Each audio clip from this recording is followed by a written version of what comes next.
Dans un univers cinématographique où les réalisateurs gardent souvent une distance avec leur vie intime, François Ozon a récemment fait une révélation inattendue qui éclaire d'un jour nouveau son parcours personnel et artistique. À 57 ans, ce cinéaste français prolifique, connu pour des œuvres comme 8 femmes, Swimming Pool et Jeune Anjoli, a ouvert son cœur sur une relation stable avec un homme dont l'identité reste protégée. Cette confidence, faite lors d'une entrevue récente, souligne comment son orientation sexuelle, assumée publiquement depuis longtemps, influence subtilement ses créations sans jamais les définir entièrement. Elle invite à explorer les racines de son talent, les étapes de sa carrière et les échos de sa vie privée dans son œuvre, menant naturellement vers une analyse de ses débuts formatifs. François Ozon naît le 15 novembre 1967 à Paris, dans une famille de 4 enfants, où l'éducation et la culture occupent une place centrale. Son père, biologiste de profession, transmet une curiosité scientifique qui se mêle à une sensibilité artistique héritée de sa mère, enseignante en français. Dès son plus jeune âge, François montre un intérêt marqué pour les images en mouvement, influencé par les projections familiales de classiques du cinéma français. Les week-ends se passent souvent au musée ou au théâtre, forgeant chez lui une appréciation pour les récits visuels et les émotions complexes. À l'adolescence, il commence à tourner de petits films amateurs avec une caméra Super 8 empruntée, capturant des scènes quotidiennes de la vie parisienne qui révèlent déjà un œil attentif aux détails humains. Après le baccalauréat, Ozon poursuit des études en cinéma. L'université Paris suit Panthéon-Sorbonne, où il obtient une maîtrise. Ces années universitaires l'immergent dans l'histoire du 7e art. Des pionniers comme les frères Lumière aux innovateurs de la nouvelle vague, tels que Godard et Truffaut. Il analyse des œuvres qui questionnent l'identité et les relations, thèmes qui deviendront récurrents dans sa filmographie. En 1990, il intègre la prestigieuse école La Fémis, où il affine ses compétences en réalisation et en scénario. Sous la tutelle de professeurs renommés, il réalise plusieurs courts-métrages qui attirent l'attention, comme Une rose entre nous en 1994, un exercice stylistique sur l'amour et la perte. Les critiques soulignent déjà sa capacité à mélanger humour noir et profondeur psychologique, une signature qui émerge de ses expériences formatives. Au sein de la Fémis, Ozon collabore avec des pairs qui deviendront des figures du cinéma français, échangeant idées et inspirations. Il explore des genres variés, du drame intimiste à la comédie absurde, tout en développant un style visuel élégant influencé par Hitchcock et Almodovar. Des analyses de ses premiers travaux révèlent une fascination pour les dynamiques familiales dysfonctionnelles, inspirées peut-être par ses observations personnelles d'une enfance stable mais introspective. Ozon lui-même évoque dans des entretiens comment ces années l'ont poussé à questionner les normes sociales, posant les bases d'une carrière où l'authenticité prime. Cette période de formation n'est pas seulement technique. Elle forge une vision du monde où l'art sert à explorer les tabous, un principe qui guidera ses choix futurs. L'enfance parisienne et les études supérieures marquent ainsi le début d'un parcours dédié à l'expression créative. Ozon émerge de ces années avec une maturité précoce prête à défier les conventions du cinéma français.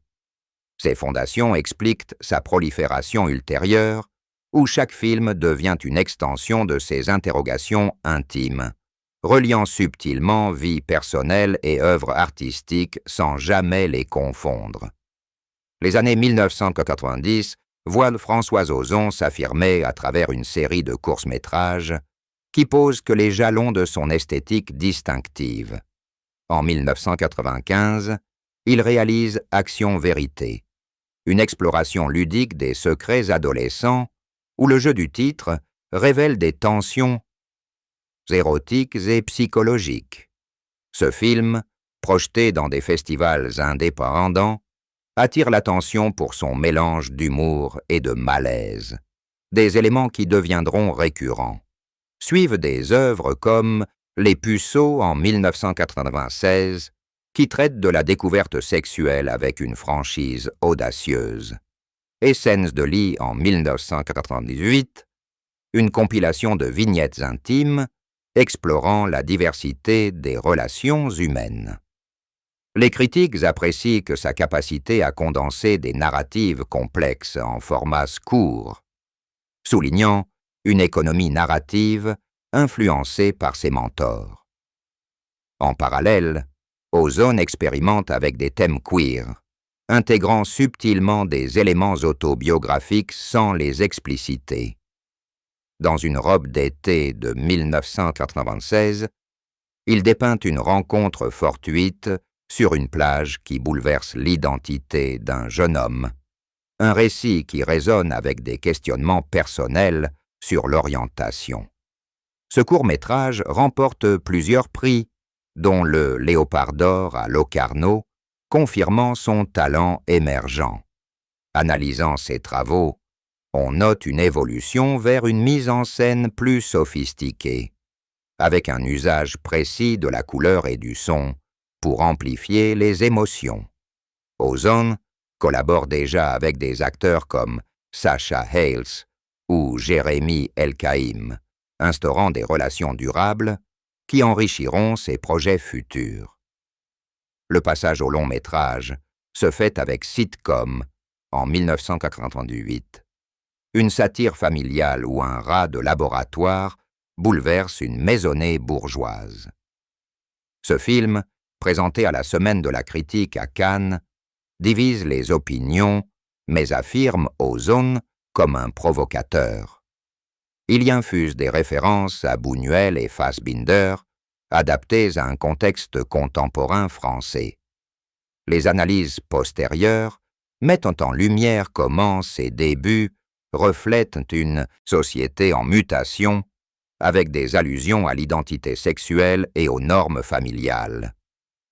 Ozon décrit cette phase comme une libération créative, où il teste les limites sans contraintes budgétaires majeures. Ses premiers pas solidifient un style où le grotesque côtoie le poétique, préparant le terrain pour des succès internationaux. Ozon émerge comme un réalisateur versatile, capable de naviguer entre genres tout en maintenant une cohérence thématique centrée sur l'humain. Le début des années 2000 marque l'ascension fulgurante de François Ozon sur la scène mondiale, avec des films qui allient au succès critique et commercial. En 2002, 8 femmes, une comédie musicale policière adaptée d'une pièce de théâtre, réunit un casting féminin étoilé incluant Catherine Deneuve, Isabelle Huppert et Fanny Ardant.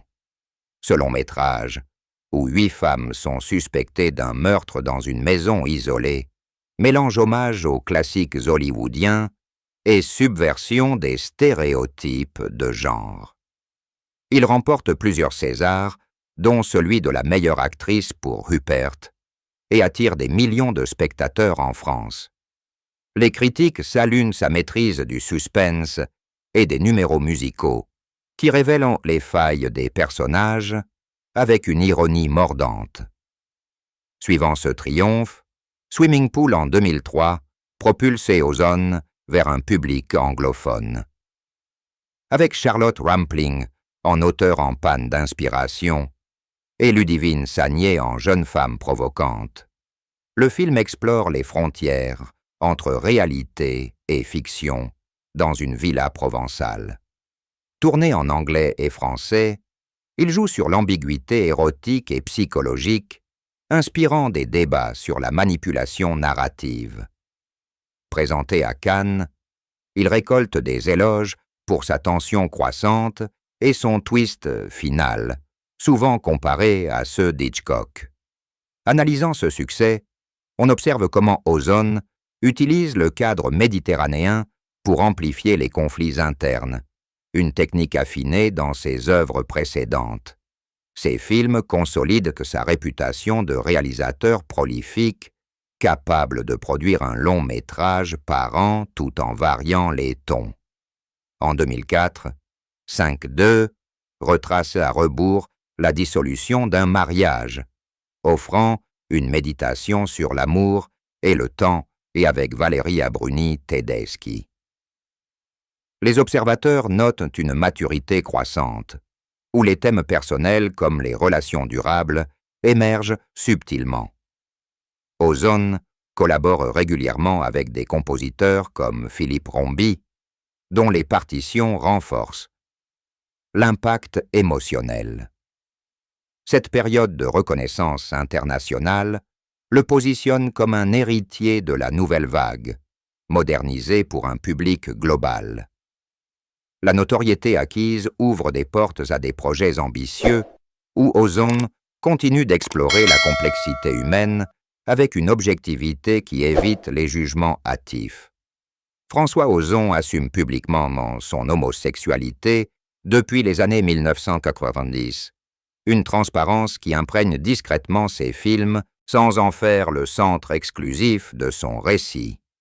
Dès ses courts-métrages, des éléments queer apparaissent avec une subtilité qui évite le didactisme, comme dans Victor de 1993, où un jeune homme navigue entre attirance complexe et identité fluide, reflétant une exploration personnelle de la sexualité.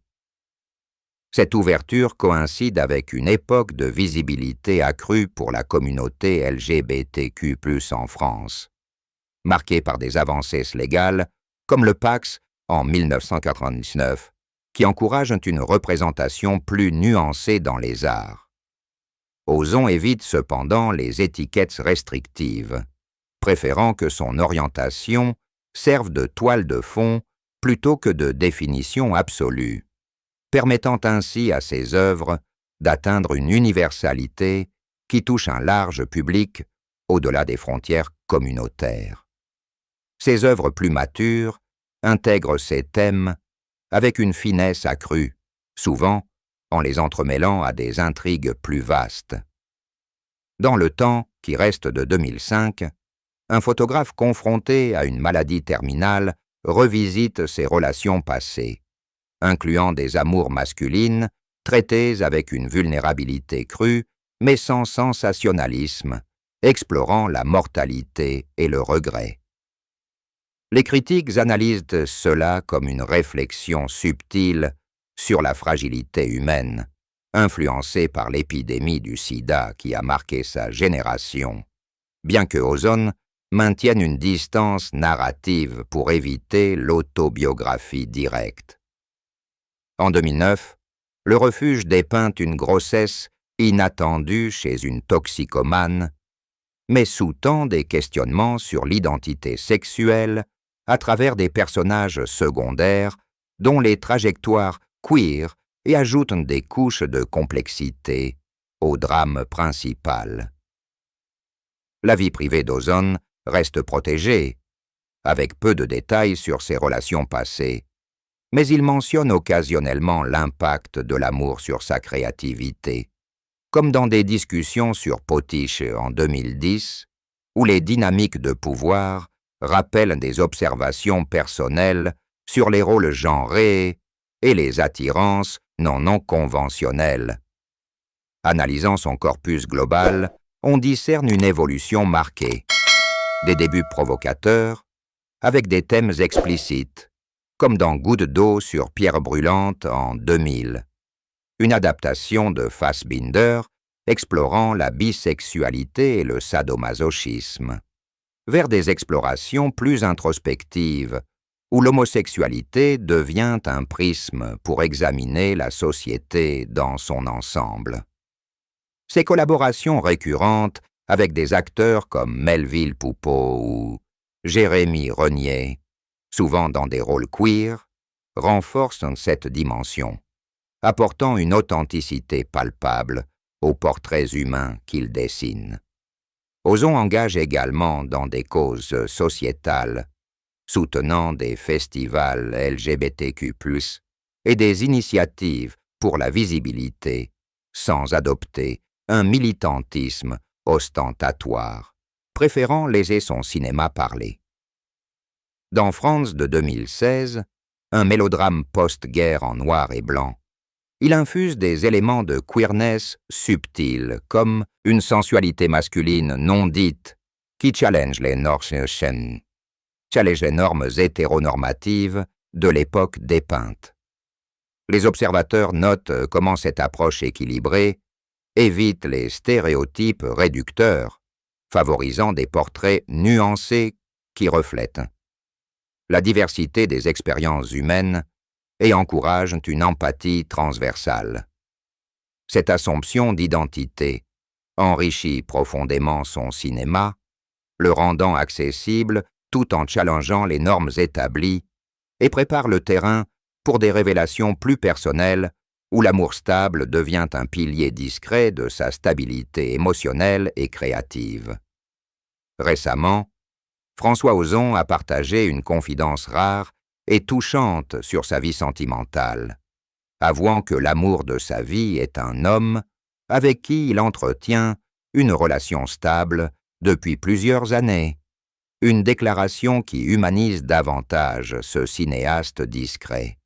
Cette révélation, faite lors d'une interview promotionnelle pour l'un de ses films récents, surprend par sa simplicité et son timing, à un âge où il semble prêt à lever légèrement le voile sur son intimité, sans pour autant en faire un spectacle. L'homme en question, dont le nom et la profession restent anonymes pour préserver leur sphère privée, est décrit comme un soutien constant, un compagnon qui partage sa vie loin des projecteurs du cinéma, offrant un équilibre essentiel face aux exigences d'une carrière intense. Ozon évoque des rencontres fortuites qui ont évolué en une connexion profonde, marquée par le respect mutuel, une compréhension partagée des défis artistiques et une complicité quotidienne qui transcende les aléas du temps. Il compare cette relation à un ancrage solide qui nourrit sa créativité, permettant de puiser dans des émotions authentiques pour infuser ses scénarios d'une vérité palpable, sans jamais verser dans les détails sensationnels qui pourraient alimenter les ragots. Les observateurs notent des échos subtils dans ces films récents, comme dans la maison de 2012, où les intrusions intimes et les secrets de famille questionnent les frontières qu'est entre vie privée et expression artistique, peut-être inspirée par cette stabilité personnelle. Cette confession s'inscrit dans une phase de maturité où Ozon, à 57 ans, réfléchit ouvertement sur l'équilibre entre carrière prolifique et épanouissement personnel, soulignant comment cet amour l'a aidé à naviguer les pressions du milieu cinématographique. Des amis proches décrivent que le couple comme discret et harmonieux, profitant de voyages en Europe, de soirées culturelles à Paris ou de moments simples comme des promenades dans les jardins de la capitale, loin des festivals et des tapis rouges.